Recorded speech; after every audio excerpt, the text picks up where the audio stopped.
Hello guys, welcome back to my new vlog. আজি আমি 4 দিন মামা সাথে আছিলো। আচ্ছা। আৰু আমাৰ ধানৰ খেতি কেনে অৱস্থা হৈছে আমি চাব জানাই। আজি যাবলৈ ওলাইছে ধানৰ খেতি চাবলৈ। আমি মজা আয়েগা না ভিডিও। আপোনালোকে ভিডিওটো সকলোৱে চাব আৰু যদি ভিডিওটো ভাল লাগে এটা লাইক আৰু সাবস্ক্ৰাইব কৰিবলৈ নাপাহৰিব আৰু ধানৰ খেতি কেনে লাগে আপোনালোকে কমেন্ট বক্সত জনাব। এয়া বৰষুণ আহিছে 4 দিন হ'ল। বৰষুণ আহিছে বানপানী কৰি দিছে। আমি ধানৰ খেতি তেনেহ'লে চাব যাই আছো। আপোনালোকে চাই থাকক ধানৰ খেতিৰ বা কি অৱস্থা হৈছে।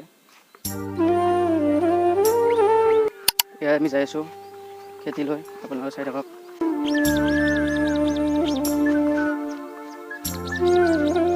এয়া সব পানী হৈছে আপোনালোকে চাওক বৰষুণৰ পানী। ইয়াত পানী ওলাল নাই তাৰ মানে জহ হ'লে সেইকাৰণে আমি আলি দি আহিছোঁ আপোনালোকে চাই থাকক।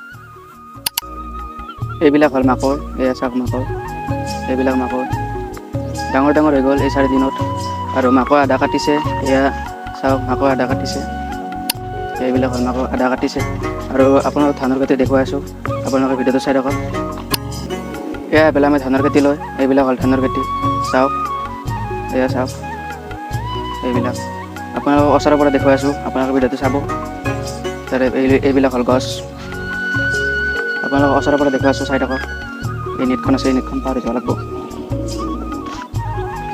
এয়া চাওক ধানৰ খেতি এইবিলাক আপোনালোকৰ ওচৰৰ পৰা চাওক।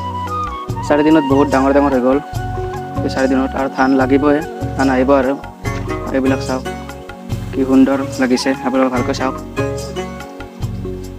এয়া ধানৰ খেতি চাওক আপোনালোকে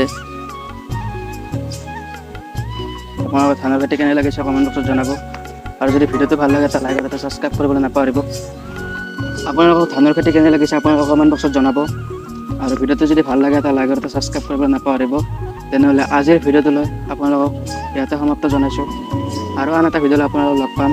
তেনেহ'লে আজিৰ ভিডিঅ'টোলৈ আপোনালোকক ধন্যবাদ জনাইছোঁ। জয় অসম।